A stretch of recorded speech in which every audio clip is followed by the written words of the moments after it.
Hello everyone, I am doctor Kanishka Kaushik. Welcome you all on toppers top. So guys, इस video में हम 3 months का जो है करंट अफेयर डिस्कस करेंगे साइंस का।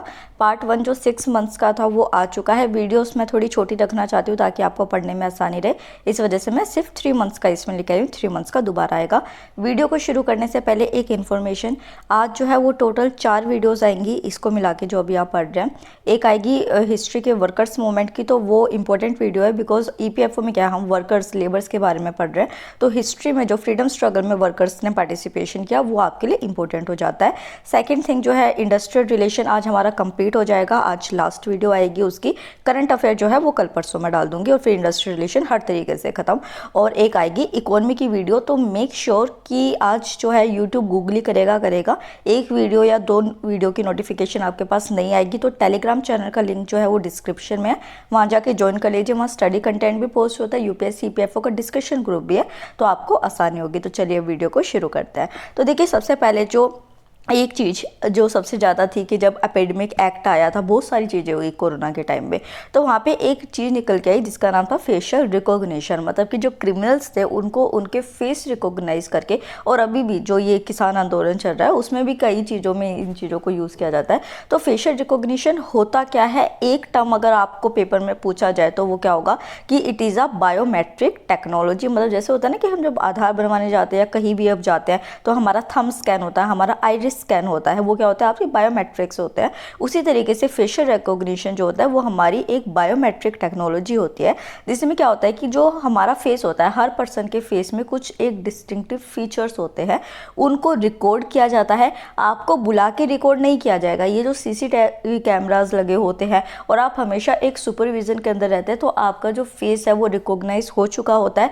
तो अगर फ्यूचर में ऐसा क्या होता है कि अगर मान लीजिए कि कोई मिस हैपनिंग हुई और उससे एसोसिएटेड जो पर्सन है उसका पता नहीं चल पा रहा कि भाई किसका है ये काम, तो यहाँ पे क्या होता है कि एक डाटाबेस मेंटेन किया जाता है लार्ज फोटोज़ और वीडियोस का, जिसमें लोगों के चेहरे होते हैं।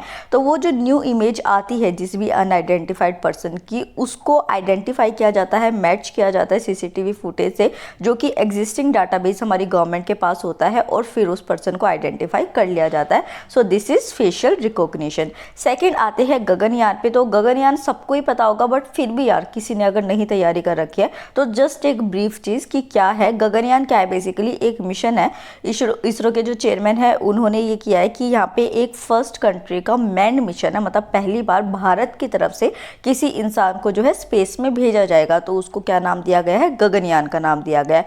आपको एक तो बस ये याद रखना है, गगनयान के बारे में बेसिक है बट फिर भी। और उसी के साथ जो है कब जो है गगनयान को लॉन्च किया जाएगा, तो यहाँ पे ये कहा गया है, एग्जैक्ट डेट नहीं दी गई है बट ये कहा गया है कि जो 75th एनिवर्सरी होगी इंडिया इंडिपेंडेंस की, जो अपने अगले साल है 2022 में, तो उस टाइम में गगनयान को जो है वो भेजा जाएगा, जो कि Indian human space flight programme होगा।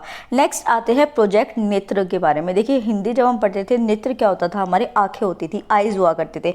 तो जब आइज से हम क्या काम करते हैं, किसी चीज़ को ट्रैक करते हैं। घर में कोई घूम रहा है तो आइज से ट्रैक करोगे ना, हाँ ये इधर से उधर जा रहा है। आई से किसी चीज़ को देखोगे, फिर ब्रेन से एनालिसिस करोगे, तो मतलब कि जहाँ पे नेत्र आ गया, आई आ गया, तो वहाँ पे क्या चीज़ हो सकती है, ट्रैकिंग हो सकती है और एनालिसिस हो सकती है। इस तरीके से आप याद करेंगे लिंक करके चीज़ों को। तो यहाँ पे जो प्रोजेक्ट नेत्र है, पहले तो आपकी फुल फॉर्म याद रखनी है, इंपॉर्टेंट है, network for space object tracking and analysis. तो नेत्र से आप क्या करेंगे कि जो स्पेस के अंदर ऑब्जेक्ट है उनको ट्रैक करना और किस तरीके से वो परफॉर्म कर रहे हैं उसका एनालिसिस करना जो है वो प्रोजेक्ट नेत्र के अंदर किया जाएगा।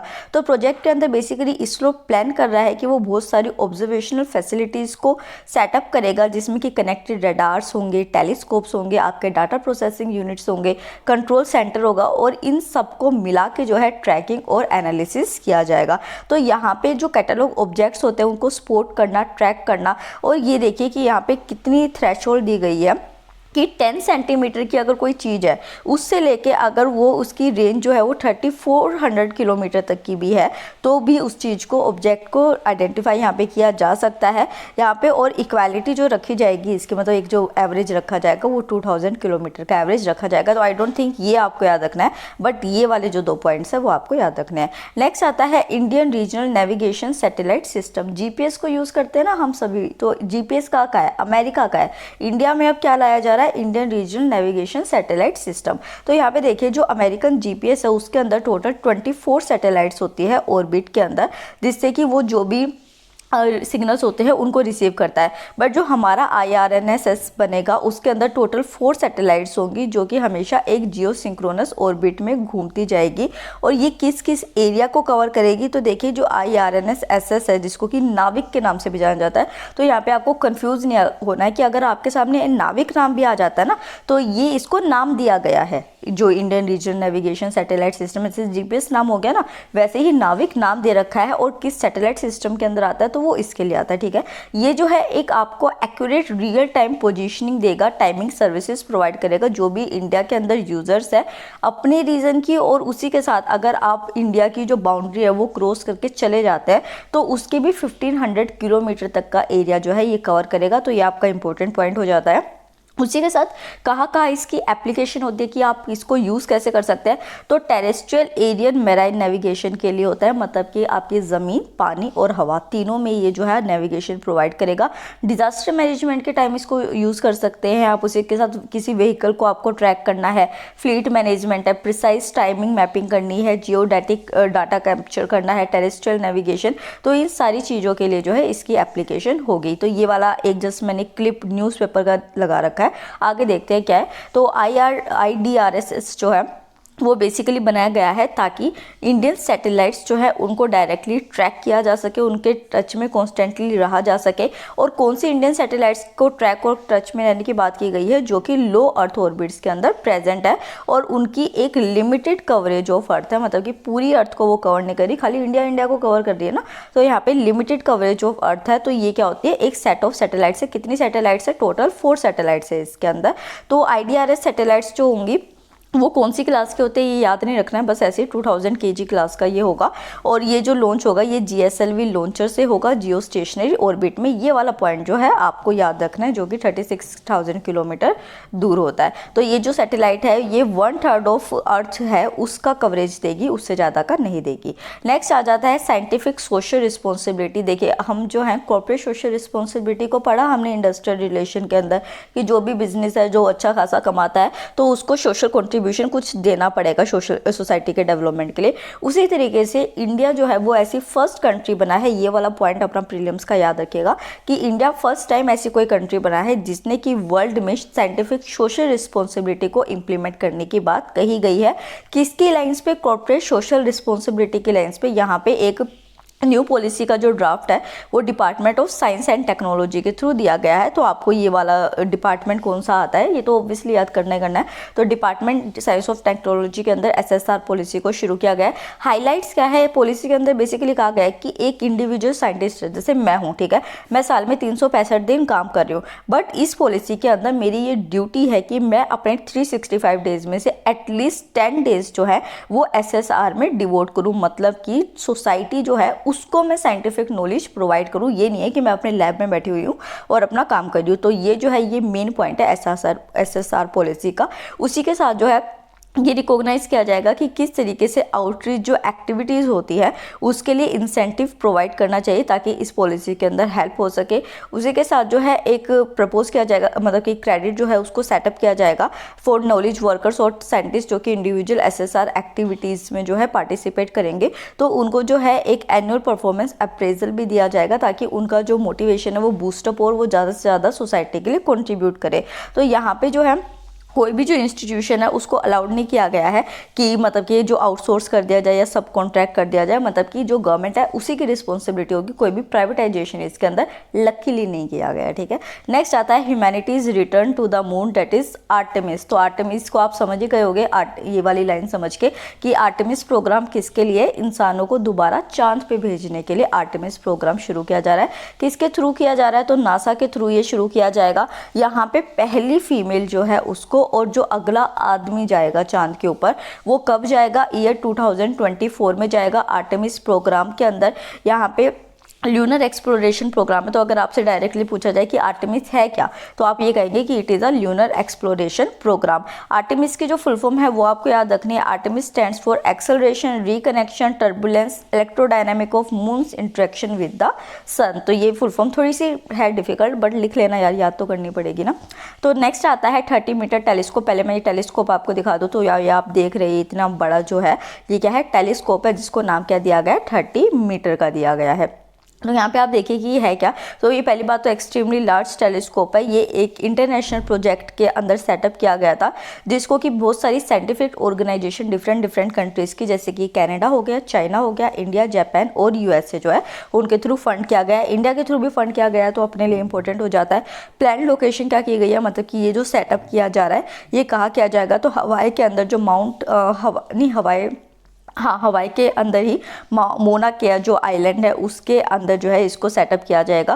प्रपोज क्या किया गया है इसको कि जो टीएमटी है ये कौन सी वेवलेंथ में काम करेगा, तो नियर अल्ट्रावायलेट और जो मिड इंफ्रारेड ऑब्जर्वेशंस होती हैं जिसके रेंज के अंदर, उसमें जो है इसको काम कराया जाएगा। और उसी के साथ जो है ब्लर इमेजेस होती है उनको करेक्ट करने का ये काम करेगा। तो ये टेलीस्कोप आपने देख लिया। नेक्स्ट पे आते हैं क्लासिकल स्वाइन फीवर के बारे में। तो ये न्यूज़ के अंदर था। न्यूज़ के अंदर क्यों था, क्योंकि इसकी जो वैक्सीन है वो नए तरीके से बनाई गई है न्यू स्ट्रेन से। तो न्यूज़ के अंदर था। तो डिजीज़ के कैटेगरी के अंदर आपको ये पढ़ना है, बायोलॉजी कैटेगरी के अंदर ये आता है। तो पहले तो आपको याद रखना है कि क्लासिकल स्वाइन फीवर जो है वो है क्या, इसको होक कोलरा के नाम से भी जाना जाता है। ये एक कंटेजियस वायरल डिजीज़ है। सेकंड क्या प्रीलिम में आपका आएगा कि जो स्वाइन फीवर है वो किस टाइप की डिजीज़ है, वायरल है, बैक्टीरियल है, प्रोटोजुअल है, नन है, इस तरीके से। तो आपको याद रखना है कि ये वायरल डिजीज़ की कैटेगरी के अंदर आता है। कंटेजियस है। कंटेजियस का क्या मतलब होता है, जिसका कंटामिनेशन, ट्रांसमिशन जो होता है वो बहुत तेजी से होता है, इन्फेक्शन रेट ज़्यादा होता है। और ये ऐसा नहीं है कि सिर्फ जो है स्वाइन जो वाइल्ड कंडीशन में है उनको इफेक्ट करेगा। तो ये डोमेस्टिक और वाइल्ड दोनों ही जो पिग्स होते हैं, स्वाइन होते हैं, उनको इफेक्ट करता है। यहाँ पे किस वजह से ये खतरनाक है, क्योंकि जो पिग्स होते हैं उनके अंदर वायरल डायरिया हो जाता है, मतलब जो लूज मोशंस हो जाते हैं वो बहुत ज़्यादा हो जाते हैं। और यही एलिमेंट जो है वो शिप के अंदर भी देखा गया है, जिसकी वजह से इनकी डेथ हो जाती है, क्योंकि ये फैटाल है। उसके साथ जो है ये डिजीज़ जो है ये ह्यूमंस को हार्म नहीं करती, बट फिर भी प्रिकॉशंस यहाँ पे लेने को कहा गया है। न्यूज़ में क्यों था, जस्ट मैंने इसमें दिखा दिया है कि पहले क्या हुआ करता था कि जो रैबिट्स हुआ करते थे ना, उनको मार के उससे वैक्सीन बनाई जाया करती थी। अब आप एक पिग्स को बचाने के लिए रैबिट्स को मार रहे हो, ये तो सही चीज़ नहीं है। तो यहाँ पे जो है एक नई वैक्सीन बनाई गई है, जिसमें कि live attenuated CSF cell culture को उगाया गया है और फिर जो है वैक्सीन बनाई गई है। तो ये आपको याद नहीं रखना, ये जस्ट क्यों न्यूज़ में था ये मैंने आपको बताया। नेक्स्ट आता है बायोलॉजी के मोस्ट इंपॉर्टेंट टर्म्स हैं ये, ओस्मोसिस एंड रिवर्स ओस्मोसिस। क्यों था, क्योंकि अभी जो फिल्टर्स लगते थे उससे रिलेटेड ये न्यूज़ के अंदर था कि जो फिल्ट्रेशन प्रोवाइड की जाती है तो उसमें डिफेक्ट्स आ रहे थे। और उससे क्या होता है कि जो हम यूज़ करते हैं अपने घर के अंदर RO यूज़ करते हैं, तो उससे क्या होता है कि जो मिनरल कॉम्पोजिशन होती है पानी की वो गुम हो जाती है। तो जो पानी के अंदर मिनरल्स होते हैं वो हमारे अंदर हमें मिल नहीं पाते। तो कहा जाता है कि RO की जगह आपको बस फिल्टर्स को यूज़ करना चाहिए जो बस एक इम्प्योरिटीज़ को हटा दे। तो उसी से रिलेटेड जो ओस्मोसिस और रिवर्स ओस्मोसिस था वो न्यूज़ के अंदर था। तो देखिए पहले आप ओस्मोसिस देखिए होता है क्या। यहाँ पे आप इस फिगर में देखेंगे कि ये जो इतना है इसको आप इतने में डिवाइड कर लीजिए, ठीक है। ये क्या है, एक सेमी परमिएबल मेम्ब्रेन है। सेमी परमिएबल मेम्ब्रेन क्या होती है कि वो कुछ चीज़ों को अलाउड करती है अपने से पास होने के लिए। तो यहाँ पे इधर देखिए कि वाटर सोलवेंट है, तो पानी आपको ज़्यादा दिख रहा है और ये जो छोटे छोटे हैं पर्पल कलर के सर्कल ये थोड़े दिखाई दे रहे हैं। तो वाटर के अंदर ये छोटी छोटी चीज़ें क्या है, सोल्यूट है, ठीक है। वहीं पे आप इधर देख रहे हैं तो यहाँ पे ये जो छोटे छोटे सोल्यूट है ये भरे पड़े हैं, ठीक है। तो ओस्मोसिस के अंदर क्या होता है कि एक नॉर्मल ओस्मोटिक प्रेशर को अगर हम देखते हैं, अगर हम ऐसे किसी टेस्ट ट्यूब के अंदर दो सॉल्यूशंस को रख देंगे तो हम टेंडेंसी क्या देखेंगे कि जो वाटर होता है, मतलब जो सोलवेंट होता है जिसके अंदर कम सोल्यूट्स होते हैं, वो मूवमेंट कहाँ करेगा, उस जगह करेगा जहाँ पे हायर कंसेंट्रेशन ऑफ सोल्यूट होगा। मतलब यहाँ पे सोल्यूट ज़्यादा है तो लो से कहा जाएगा हाई की तरफ जाएगा। वहीं पे एक बार मैं इसमें पढ़ा भी देती हूँ आपको।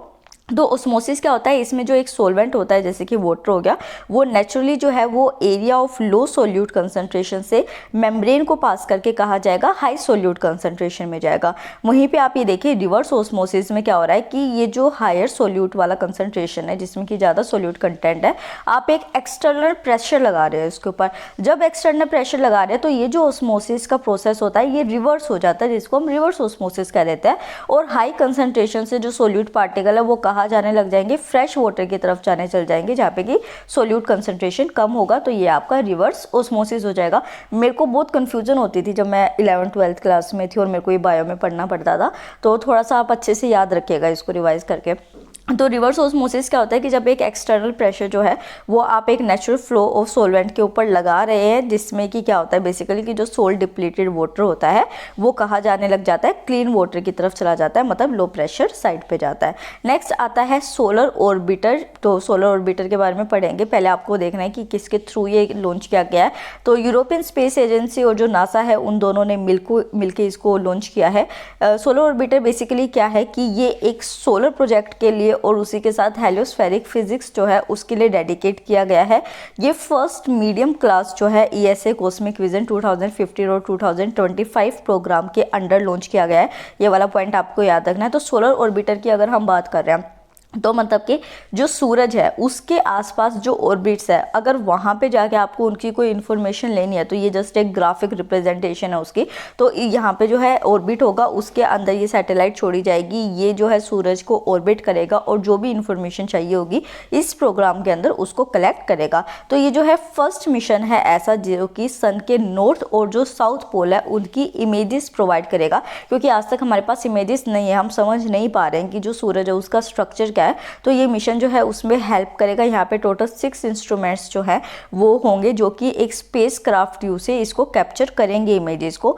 मिशन का टाइम पीरियड क्या है, तो ये 7 ईयर का मिशन है, जिसमें कि 26 मिलियन माइल्स ऑफ जो सन है उसके अंडर जाके इसकी इमेजेस जो है उनको कैप्चर किया जाएगा।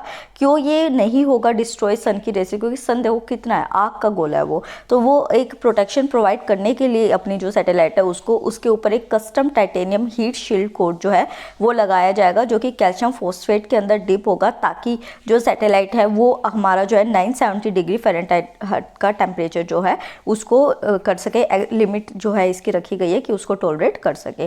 नेक्स्ट आता है सुतरा पिक। सुतरा पिक क्यों है, क्योंकि ये हमारी department of science and technology and department of biotechnology ने लॉन्च किया है। अच्छा, आपको एक बात पता है, 4-5 दिन पहले ही एक न्यूज़ आ रखी थी कि गवर्नमेंट ने जो है गो सेवक की गवर्नमेंट जॉब निकाली है और उसी के साथ यूनिवर्सिटीज़ में भी गो सेवक के कोर्स प्रोवाइड करे हैं। तो मतलब कि अभी गाँव के ऊपर इतना कुछ किया जा रहा है, तो इस वजह से हमें ये भी पढ़ लेना चाहिए। तो सबसे पहले जो है गवर्नमेंट ने इंडिजीनियस काउस के लिए एक रिसर्च प्रोग्राम को शुरुआत किया, जिसको नाम दिया गया है सुतरा पिक का। सुतरा पिक की जो फुल फॉर्म है वो आपको याद रखनी है, that is scientific utilisation through research augmentation prime products from the indigenous cow. तो अपनी जो इंडिजिनस काउज हमारी खुद की जो गाय हैं, तो उनके लिए रिसर्च करके और उनके जो प्राइमरी प्रोडक्ट्स है उनका एक साइंटिफिक यूटिलाइजेशन करना, कि इसके थ्रू ये लॉन्च किया जा रहा है। तो department of science and technology के थ्रू मतलब कि इसको लीड किया जा रहा है, मतलब कि आगे हेड की तरीके से है। और सपोर्ट जो है इसको डिपार्टमेंट ऑफ बायोटेक्नोलॉजी के through council of scientific and industrial relation और उसी के साथ जो मिनिस्ट्री ऑफ आयुष है, क्योंकि आयुष में क्या है कि जो आयुर्वेदिक प्रोडक्ट्स बनते हैं, यूनानी प्रोडक्ट्स होते हैं, तो उसमें काऊ के प्रोडक्ट्स को यूज़ किया जाता है। तो इस वजह से ये सब ने मिलकर जो है इस प्रोजेक्ट है उसको लॉन्च किया है। नेक्स्ट आता है आदित्य L1 मिशन। अब की बार सूरजयान, जैसे वो था ना कि गगनयान है, उसी तरीके से सूरजयान, जिसको नाम दिया गया है आदित्य L1 मिशन का। तो ये है क्या, बेसिकली ये इंडिया का फर्स्ट सोलर मिशन होगा जो कि पोलर सैटेलाइट लॉन्च व्हीकल को यूज़ करके एक्सेल कन्फिग्रेशन के अंदर यूज़ किया जाएगा। तो PSLV का आपको नाम याद रखना है। आदित्य L1 को लॉन्च किया जा रहा है और ये जो ऑब्जर्वेटरी होगी ये 7 पेलोड इंस्ट्रूमेंट की बेसिस पे चलेगी और ये क्या करेगी, स्टडी करेगी सन के कोरोना को। देखिए कोरोना क्या होता है कि ये सन है, सन की ये जो आउटर लेयर जिसमें कि सिर्फ जो हीट है वो रेडिएट हो रही है, तो ये क्या होती है, सन का कोरोना होता है। और ये जो है सबसे इम्पोर्टेंट पार्ट है, क्योंकि इसी में देखा जाता है कि किस तरीके से सन स्टॉर्म आते हैं, किस तरीके के जो सन के पार्टिकल्स है वो हीट रेडिएट करते हैं। तो ये सारी चीज़ें देखने के लिए सन के जो कोरोना है उसको स्टडी किया जाएगा। सोलर विंड्स को, सोलर फ्लेयर्स जो होते हैं, सोलर एमिशंस जो होती है उनको किया जाएगा और राउंड द क्लॉक इमेजिंग जो होगी, मतलब जो सन की इमेजेस होगी उनको क्लिक किया जाएगा इसी के आदित्य L1 मिशन के अंदर। नेक्स्ट आता है रेडर X। तो यहाँ पे देखिए कि कई बार हमें सुनने को मिलता है और हमें बहुत दुख भी होता है ये बात जान के कि जो ये टेररिस्ट होते हैं ये कुछ एक्सप्लोजिव चीज़ें जो होती है वो रख देते हैं और जब हमारे जो ग्रेट सोल्जर्स है वो उनको डीएक्टिवेट करने जाते हैं तो वो शहीद हो जाते हैं। तो इस चीज़ को रोकने के लिए कि कम से कम ऐसे इंसिडेंट्स हों, तो एक एक्सप्लोजिव डिटेक्शन डिवाइस जो है उसको बनाया गया है जिसका नाम है रेडार एक्स जो है। इसमें क्या होगा कि देखिए, अगर मान लीजिए कोई जो एक्सप्लोजिव है वो यहाँ पे रखा हुआ है और कोई सोल्जर जो है वो यहाँ पे है, तो 2 मीटर की डिस्टेंस से ही उन जो पर्सन है उसको पता चल जाएगा कि यहाँ पे कोई एक्सप्लोजिव रखा गया है, और फिर जो है वो कोई भी मेजर इसके लिए ले सकता है। अच्छी बात ये है कि ये सिर्फ एक जो डिवाइस मतलब कि एक्सप्लोजिव डिवाइस होता है उसको डिटेक्ट नहीं कर सकता। अगर यहाँ पे टोटल 20 है तो 20 को भी ये डिवाइस डिटेक्ट कर सकता है। तो ये 20 एक्सप्लोजिव्स को डिटेक्ट कर सकता है 2 मीटर के डिस्टेंस पे। तो यहाँ पे जो इंजरी होते हैं उसके चांसेस थोड़े कम हो जाएंगे। किसके थ्रू इसको डेवलप किया गया है? तो डीआरडीओ का एक आर्म है जिसका नाम है high energy material research laboratory, Pune के अंदर जो है इसको शुरू किया गया है, और उसी के साथ इंडियन इंस्टीट्यूट ऑफ साइंस इन बेंगलोर ने इसको डिटेक्ट किया है। तो इसको आप याद रखेंगे। नेक्स्ट आता है नैनो इन इंडिया। तो नैनो इन इंडिया जो है ये department of science and technology का नैनो मिशन है। इसमें साइंस डिपार्टमेंट के साथ department of electronics and information technology भी इन्वॉल्व है, उसी के साथ डिपार्टमेंट ऑफ बायोटेक्नोलॉजी भी इन्वॉल्व है, बट जो मेन रोल है वो department of science and technology का है। यहाँ पे नैनो मिशन को लॉन्च किया गया एक ये चीज़ सोच के कि जो इंडस्ट्रीज़ होती है हमारी और जितने भी ह्यूमन डेवलपमेंट की एप्लीकेशंस बनाई जा रही है वहाँ पे नैनो टेक्नोलॉजी को यूज़ किया जाए, उसके लिए मिशन को शुरुआत की गई।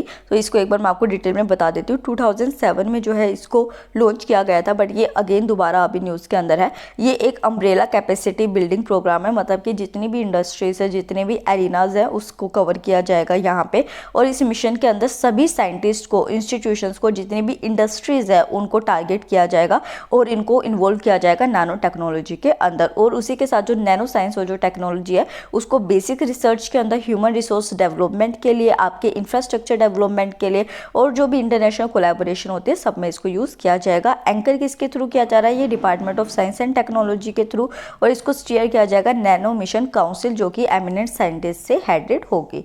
नेक्स्ट आता है और लास्ट आता है यहाँ पे विस्टम प्रोग्राम। उसके बाद जो है हम डिस्कस करेंगे क्वेश्चंस को। तो यहाँ पे विस्टम की पहली बात तो आपको फुल फॉर्म याद रखना है। ये मैंने आई थिंक आपसे ना क्वेश्चंस जो मैं पुटअप करती हूँ उसमें भी एक बार पूछा हुआ है सेट के अंदर।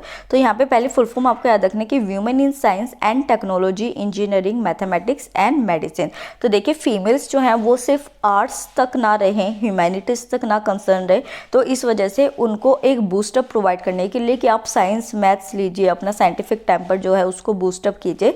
विस्टम प्रोग्राम को लॉन्च किया गया है। तो इसको women in science, technology, engineering, maths and medicine के अंदर बुलाने के लिए ये प्रोग्राम को लॉन्च किया गया है। किसके थ्रू किया गया है? तो department of science and technology के थ्रू किया गया है। यहाँ पे जो इंडियन वीमेन साइंटिस्ट है, इंजीनियर्स है, उनको अपॉर्चुनिटी प्रोवाइड की जाएगी कि वो इंटरनेशनल कोलैबोरेटिव रिसर्च जो है, जो कि यूएसए के अंदर होती है, उसमें पार्टिसिपेट कर सके। और इस तरीके से जब साइंटिस्ट का नंबर, मैथमेटिशियंस का नंबर, फीमेल्स का हमारी कंट्री के अंदर बढ़ेगा, तो जो और गर्ल्स हैं वो भी इससे मोटिवेट होंगी और इस एरिना को चूज़ करेगी एज देयर कैरियर। तो यहाँ पे जो प्रोग्राम है वो 2 वीमेन साइंटिस्ट की कैटेगरीज के लिए रन किया जा रहा है। फर्स्ट जो है वो वीमेन ओवरसीज स्टूडेंट इंटर्नशिप, जो कि मॉड्यूल 1 के अंदर आता है। ये किसके लिए होता है? उन वीमेन स्टूडेंट के लिए होता है जो कि दूसरी कंट्री में जाके पीएचडी को परस्यू करती है। और उसी के साथ वीमेन ओवरसीज फेलोशिप जो है ये मॉड्यूल 2 है। इसमें यहाँ पे बेसिकली क्या है कि कोई भी वीमेन जो पीएचडी डिग्री को लेना चाहती है बट वो अपने ही इंस्टीट्यूशन, लैब या फिर जो इंडिया है